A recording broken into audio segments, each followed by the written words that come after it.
Morning students. Today we are going to learn about the immune system. What is immune system? What are the various organs which are present in this immune system? How this immune system helps in our body? Defense mechanism. सब कुछ जो है हम immune system के बारे में जो है डिटेल में पढ़ेंगे. इस टॉपिक के डिटेल में पढ़ेंगे. देन जो भी अभी हम बात कर रहे थे, जितनी भी डिजीज हमने की हैं, जिसमें हमने बार बार डिफेंस मैकेनिज्म की बात की है या बार बार इम्यूनिटी की बात की है, तो वो इम्यूनिटी आखिर होती क्या है, उस इम्यूनिटी में कौन कौन से पार्ट्स है जो पार्टिसिपेट करते हैं, कौन कौन से ऑर्गन्स हैं जो पार्टिसिपेट करते हैं, हेल्प करते हैं ताकि हमारी बॉडी में पैथोजन एंटर ना करे, और अगर एंटर हो गया है तो वो जो पैथोजन है उसको किल कैसे कर सकते हैं. So I'm going to start with this. First of all, defence mechanism. थोड़ा सा जो है डिफेंस मैकेनिज्म के बारे में पढ़ लेते हैं कि डिफेंस मैकेनिज्म होता क्या है और ये कैसे हेल्प करता है हमारी बॉडी में. So first of all, defense mechanism is of two type. Here I draw the flow chart. Number one is non-specific defense and specific defense. So here the name shows that non-specific means कुछ specific नहीं होगा, general system होगा. Means they show the generalise response of the body, whereas in specific defence they show specialise response of the body. यहाँ पे जो है general response मिल रहा है बॉडी का, और यहाँ पे स्पेसिफिक रिस्पॉन्स मिल रहा है बॉडी में. Then it fights with the pathogens by means other than the antibodies. जो नॉन स्पेसिफिक डिफेंस है वो फाइट कर रही हैं पैथोजन के साथ by means other than the antibodies. Antibodies release नहीं हो रही, एंटीबॉडीज नहीं बन रही है. उसके अलावा जो भी कोई ऑर्गन है जो हेल्प कर सकता है पैथोजन को किल करने के लिए, फाइट करने के लिए, they include in this non specific defence. And here in this specific defence यहाँ पे स्पेशलाइज रिस्पॉन्स होता है for a particular pathogen. There is release of the specific response, specific secretions are there. ठीक है, हर एक पैथोजन के लिए अलग रिस्पॉन्स शो करेगा स्पेसिफिक डिफेंस. ठीक है, वो एग्जांपल की अगर कोई बैक्टीरिया है तो उसके लिए कोई पाथवे अलग होगा रिस्पॉन्स शो करने के लिए या फाइट करने के लिए, और अगर वायरस है तो उसके लिए अलग होगा. Then the non-specific defense, it is of two type, external defense and internal defense. External defense जो है उसको हम फर्स्ट लाइन ऑफ डिफेंस बोलते हैं, और जो इंटरनल डिफेंस है उसको सेकेंड लाइन ऑफ डिफेंस बोलते हैं. Whereas the specific defense is called third line of the defense. Why they are called first line, second line and third line, इसको अब हम फर्दर डिटेल में करेंगे.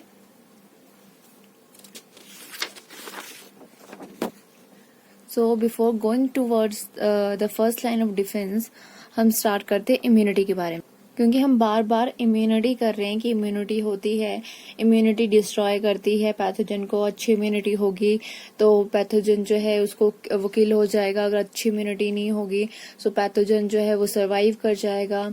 इम्यूनिटी इंक्रीज करने के लिए ये चीजें चाहिए.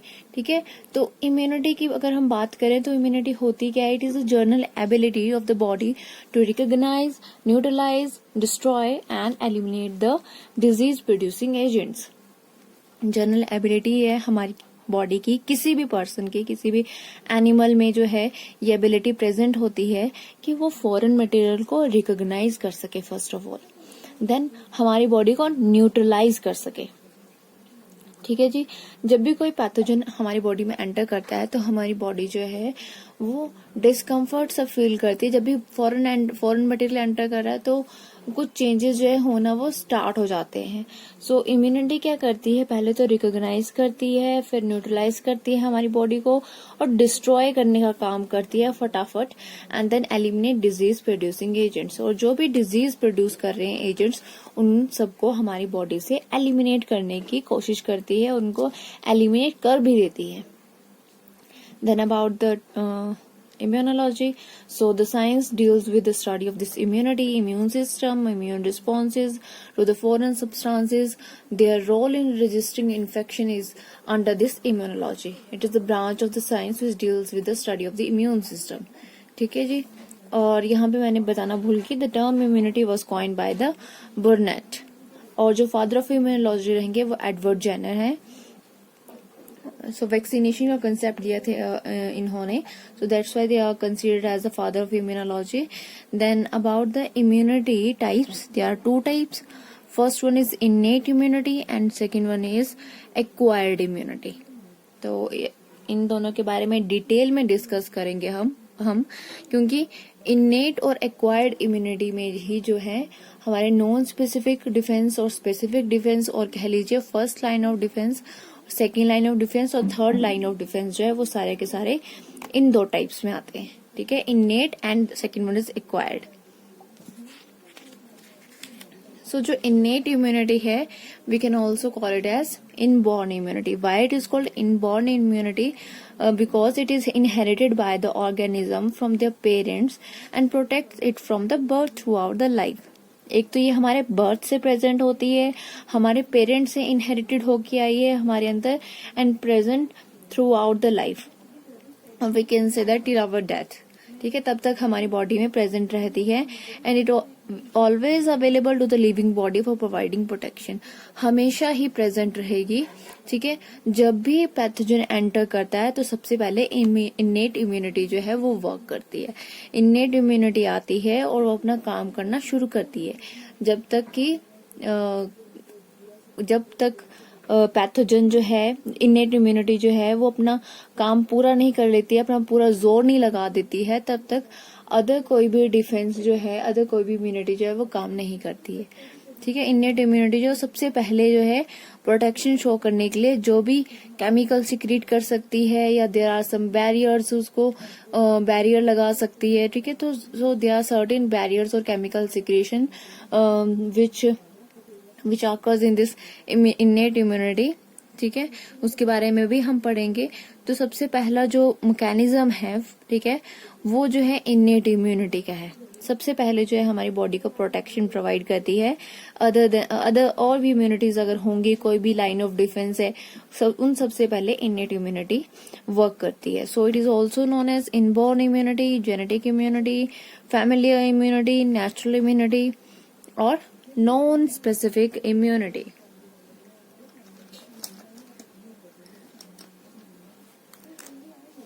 Non specific immunity.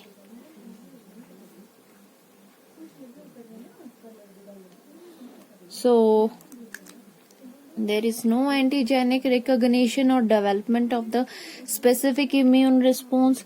So यहाँ पे हम इतनी ज्यादा रिकॉग्निशन, जो इनेट इम्यूनिटी है वो इतनी ज्यादा रिकॉग्निशन नहीं करती है कि मतलब बैक्टीरिया आ रहा है, वायरस आ रहा है, कोई और अदर माइक्रो ऑर्गेनिज्म है, फंजाई के थ्रू इन्फेक्शन हो रहा है, या प्रोटोजोन है, ये जो है कैटेगराइज नहीं करती है। इनेट इम्यूनिटी कैटेगराइज नहीं करती, रिकॉग्नाइज नहीं करती है, मतलब स्पेसिफिक इम्यून रिस्पॉन्स शो नहीं करती है।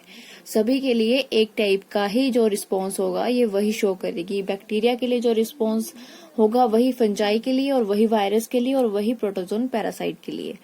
Then there are two strategies. जो इनेट इम्यूनिटी होती है उसकी सिर्फ और सिर्फ दो स्ट्रेटेजी होती है। एक तो first of all to prevent the entry of the pathogen, कि पैथोजन को एंट्री ही नहीं होने देनी, उसकी एंट्री नहीं होने देनी हमारी बॉडी में, जितना हो सके अवॉइड करना है पैथोजन को एंटर होने से। ठीक है जी, सो सबसे पहले ये चीज है इनेट इम्यूनिटी की स्ट्रेटेजी। सेकेंड स्ट्रेटेजी क्या रहेगी? To quickly kill the ones which have found entry और the foreign substances, foreign agents enter in our body. ठीक है, क्या करना है इनेट इम्यूनिटी ने? अगर बाय चांस पैथोजन एंटर कर गया तो उसको जो है क्विकली किल कर देना है। कोई भी फॉरेन सब्सटेंस एंटर कर रहा है तो उसको क्विकली किल कर देना है, सो दैट कि वो डिजीज प्रोड्यूस नहीं कर पाए, मल्टीप्लीकेशन नहीं कर पाएगा, तो फिर वो डिजीज जो है प्रोड्यूस नहीं कर पाएगा। ठीक है, डिजीज जो है वो ज्यादा क्रिएट नहीं कर पाएगा, उसको उसी टाइम अगर किल कर देंगे तो फर्स्ट स्ट्रेटेजी थी कि एंट्री को प्रिवेंट करना है। सेकेंड स्ट्रेटेजी है कि अगर एंट्री हो भी गई तो फटाफट से क्विकली किल दैट पैथोजन। ठीक है, और foreign substances. So it is the major source of defence in our body. अगर कभी भी क्वेश्चन पूछा जाएगा कि major source of our defence क्या है, ठीक है, हमारी बॉडी के लिए, सो वो इनेट इम्यूनिटी है। देन जो innate और नॉन स्पेसिफिक इम्यूनिटी है, it consist of anatomical barriers, physiological barriers, ठीक है, anatomical barriers, then physiological barriers, then phagocytic barriers, ठीक है, inflammatory barriers, natural killer cells and complement system. There are lots of barrier and there are lots of cells system which helps in the killing of the pathogen or to prevent the entry of the pathogen. इन सभी के बारे में one by one discuss करेंगे. So the physical and physiological barriers, जो हम बात कर रहे हैं फिजिकल और फिजियोलॉजिकल बैरियर्स, ठीक है, ये जो है इनेट इम्यूनिटी का first line of body defence है. अगर first line of body defence के बारे में पूछेंगे तो जो first line of body defence है, they are physical and physiological barriers of the innate immunity, ठीक है. First line of body defence against the infections, then phagocytic barriers, inflammatory barriers, natural killer cells and complement system, they forms the second line of defense. मैंने आपसे पहले भी बोला था कि हम first line of body defence के बारे में जानेंगे, सेकंड के बारे में, देन थर्ड के बारे में. सो ये सारी चीजें जो यहाँ पे आ रही है, किसमें, इनेट इम्यूनिटी में first line of body defence देखने को मिल रहा है, second line of body defence देखने को मिलेगा. जो एक्वायर्ड इम्यूनिटी है, एक्वायर्ड इम्यूनिटी जो है वो सेकेंड टाइप ऑफ इम्यूनिटी है. फर्स्ट वन इनेट थी, अभी एक्वायर्ड है. एक्वायर्ड और specific immunity, it is the third line of body defence, ठीक है. ये जो है third line of body defence है, जिसके बारे में हम बाद में पढ़ेंगे. पहले हम फर्स्ट के बारे में डिटेल में पढ़ेंगे, फिर second and then third. So first line of body defence जो है, यहाँ पर फिजिकल और फिजियोलॉजिकल बैरियर आएंगे. तो फर्स्ट वन है फिजिकल और anatomical barriers. So these are the barriers which do not allow the entry of the pathogen and other foreign agents into the body. Anatomical barriers are skin, hair, mucus membrane, mucus cilia etcetera. So जो physical barriers होंगे, name से ही पता चल रहा है कि जो physical body, जो हमारी बॉडी फिजिक है actually, it helps like the barriers.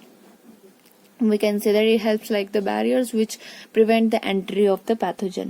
So there are various anatomical और physical barriers, ठीक है. स्किन जो है सबसे बड़ी, जो है स्किन जो है वो हमारा सबसे पहला फिजिकल बैरियर है, ठीक है. स्किन पूरी की पूरी बॉडी में जो है, ये जो स्किन है वो हमेशा ही पैथोजन की एंट्री होने से प्रिवेंट करता है. Then hair, it is also act as the physical barrier. Then mucus membrane, mucus cilia and all other things. So first of all skin के बारे में पता करते हैं. It is covered by a layer of dead keratinize cells और stratum corneum की layer होती है. So which does not allow the entry of the foreign agents, उनकी एंट्री नहीं होने देगी. डेड केराटिनाइज सेल से मिलकर बनी स्ट्रेटम कॉर्नियम लेयर बोलते हैं हम उसको. तो वो प्रिवेंट करती है हमेशा एंट्री ऑफ पैथोजन से. Then other is nasal hair. So जो नेजल हेयर है वो हमेशा ही ये प्रिवेंट करते हैं. They do not allow the large dust particles. जो भी लार्जर वन है उन डस्ट पार्टिकल्स को और कुछ माइक्रो ऑर्गेनिज्म को इनहिबिट करते हैं अंदर जाने से. और हो सकता है कुछ छोटे छोटे डस्ट पार्टिकल्स अंदर चले जाए या माइक्रो ऑर्गेनिज्म जो है वो नेजल ट्रैक के थ्रू अंदर चले जाए. तो उसके लिए भी प्रिवेंशन हमारी बॉडी ने करके रखी है. तो वो कौन कौन सी है? So mucus membrane. The membrane lines all the internal tract, ठीक है. ये जो म्यूकस मेम्ब्रेन है वो लाइन अप करती है कौन कौन से इंटरनल ट्रैक को? डाइजेस्टिव ट्रैक के पूरी गट केनाल जो भी है वहां पर जो है पूरी की पूरी म्यूकस मेम्ब्रेन जो है वो लाइन अप है. देन रेस्पिरेटरी ट्रैक में म्यूकस मेम्ब्रेन प्रेजेंट है. यूरिनोजेनाइटल में which are connected to the outside, they prevent the entry of the pathogen into the body tissue. Mucus membrane भी हेल्प करती है कि एंट्री ना हो पैथोजन की. और mucus it occurs along the body channels for and trapping foreign micro organism. Mucus क्या करता है, हमेशा एंट्रैप कर देता है माइक्रो ऑर्गेनिज्म को। अब माइक्रो ऑर्गेनिज्म ट्रैप हो गया, ठीक है, जाल में फंस गया है, तो अब उसको बॉडी से बाहर कौन निकालेगा, उसको बॉडी से बाहर निकालेगा cilia. So this cilia occurs in the nasal tract. The particles and microorganisms entrapped in mucus are pushed outwards by the cilia for throwing out. So जो सीलिया है वो क्या करते हैं, वो मूवेबल होते हैं, तो जो भी ट्रैप हो चुके हैं माइक्रो ऑर्गेनिज्म उनको जो है पुश करता है टुवर्ड्स आउटसाइड, ठीक है, बाहर की तरफ पुश आउट करेगा और थ्रो आउट कर देगा out of the body. Then this is we can say that कि प्रिवेंट कर रहा है अभी एंट्री को, ठीक है। जो मैंने 2 स्ट्रेटेजीज बताई कि प्रिवेंशन और सेकंड वन बताया कि quickly kill the microorganism. So अभी तक प्रिवेंशन कर रही है बॉडी, प्रिवेंट कर रही है कि एंट्री ही ना हो, हमारी जो भी इंटरनल ऑर्गन्स है, ठीक है, टिश्यूज हैं, सेल्स हैं, वहां तक जो है इसकी पहुंच ना हो। डिजीज कॉजिंग माइक्रो ऑर्गेनिज्म जो है वो अपने टारगेट ऑर्गन तक ही ना पहुंच पाए, ठीक है, ये प्रिवेंट हो जाए उसकी एंट्री। उसके लिए क्या क्या चीजें मैंने बताई, उसके लिए मैंने बताया, एक तो skin, hairs, mucus membrane, mucus cilia, ये सारे के सारे क्या कर रहे हैं, एंट्री ऑफ पैथोजन नहीं होने दे रहे हैं। Then physiological barriers are the they operate at the biochemical and functional levels, ठीक है। So there are several types of physiological barriers: friendly microorganisms, body temperature, pH and body secretions। Friendly micro organism, अब यहाँ पे आप सोच रहे होंगे कि माइक्रो ऑर्गेनिज्म की बात हो रही है, माइक्रो ऑर्गेनिज्म तो हमेशा ही डिजीज कॉज करते हैं। और अगर मैं आपको एक और चीज बताएं कि माइक्रो ऑर्गेनिज्म जो है हमारी बॉडी के अंदर लाइज करते हैं, सो क्वेश्चन एक और अराइज करेगा कि जब माइक्रो ऑर्गेनिज्म हमारी बॉडी के अंदर पहले से ही हैं तो वो डिजीज कॉज क्यों नहीं कर रहे हैं, और अगर वो डिजीज कॉज नहीं करें तो वो दूसरे सेकेंडरी माइक्रो ऑर्गेनिज्म को किल कैसे करेंगे, ठीक है। तो इसका सिंपल सा आंसर है कि कुछ माइक्रो ऑर्गेनिज्म जो है वो फ्रेंडली नेचर होते हैं, और वी कैन से दैट जब भी हम पैथोजन की बात करते हैं तो we can say that those micro organism which can kill, which can actually cause the disease, ठीक है। हम उन माइक्रो ऑर्गेनिज्म की बात कर रहे हैं जो कि डिजीज कॉज कर सकते हैं। So there are microorganisms in our body which can helps to prevent the entry of the pathogen or which can kill the pathogen actually. तो हमारी बॉडी में कहाँ कहाँ माइक्रो ऑर्गेनिज्म प्रेजेंट होते हैं, एक तो over the skin, nasal chambers में, इंटेस्टाइन में, विजाइना में, ठीक है, फीमेल विजाइना में प्रेजेंट होते हैं बहुत सारे माइक्रो ऑर्गेनिज्म। ये माइक्रो ऑर्गेनिज्म क्या करते हैं, they produce some secretions which is harmful to pathogenic microbes. Other microbes के लिए ये जो भी सिक्रेशंस प्रोड्यूस करेंगे वो हार्मफुल रहेगी, और उसकी वजह से जो पैथोजेंस हैं वो मल्टीप्लाई नहीं कर पाएंगे। So these are the friendly micro organisms. कहाँ कहाँ प्रेजेंट होते हैं, over the skin, nasal chambers में, इंटेस्टाइन में और वेजाइना में। सेकेंड है body temperature. So body temperature rise in response to toxins produced by pathogen and pyrogens formed by leucocytes. तो जब भी हमें फीवर आता है, बॉडी टेम्परेचर हमारा राइज करता है, so it actually occurs by the produced by the pathogen and pyrogens, ठीक है। जो ल्यूकोसाइट्स है वो एक्चुअली फाइट करते हैं पैथोजेंस के साथ, और क्या होता है, उसकी वजह से कुछ टॉक्सिन्स रिलीज होते हैं जो कि बॉडी टेम्परेचर को राइज कर देते हैं। तो फीवर और जो rise in the body temperature है inhibits actually growth of many pathogens. तो पैथोजन जो है वो एक बॉडी टेम्परेचर में जो सरवाइव करते हैं, इनका अपना टेम्परेचर होता है, ठीक है। तो अगर टेम्परेचर राइज हो गया या टेम्परेचर लो हो गया तो ये बैक्टीरिया सरवाइव नहीं कर पाएंगे, जो एक्चुअली पैथोजेंस है वो सरवाइव नहीं कर पाएंगे and they would die. Next है एसिडिटी। सो एसिडिटी जो है सभी को पता है कि हमारे स्टमक में जो है एसिड प्रेजेंट है, HCl प्रेजेंट है विच kills most of the micro organisms which is present in our digestive tract, ठीक है। तो जो एसिडिटी है वो कैसे किल करती है, क्योंकि जो माइक्रो ऑर्गेनिज्म है, ये जो पैथोजन है, ठीक है, वो एसिडिक मीडियम में आ जाएंगे एकदम से।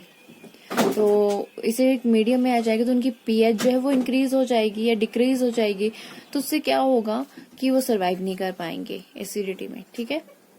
Then oil and sweat, so they जो हमारी स्किन में बहुत सारी ग्लैंड्स प्रेजेंट हैं, they are sebaceous glands, pseudophilous glands, and then these glands actually secrete some secretions which are bactericidal and fungicidal, have properties, like properties. Okay, so जो glands हैं हमारी skin की, वो ऑयल और स्वेट सिक्रेट करती हैं, और ये जो ऑयल और स्वेट होता है they are actually bactericidal and fungicidal properties इनमें होती है, जो कि बैक्टीरिया को दूर रखती है, फंगस लाइक अगर कोई भी अटैक कर रहा है हमारी बॉडी में उसको जो है वो दूर करती है. Then cerumen is actually air wax which is secreted by cereminous gland found in the external auditory meatus. हमारे एयर में प्रेजेंट होती है, वैक्सी मटेरियल सिक्रेट करती है.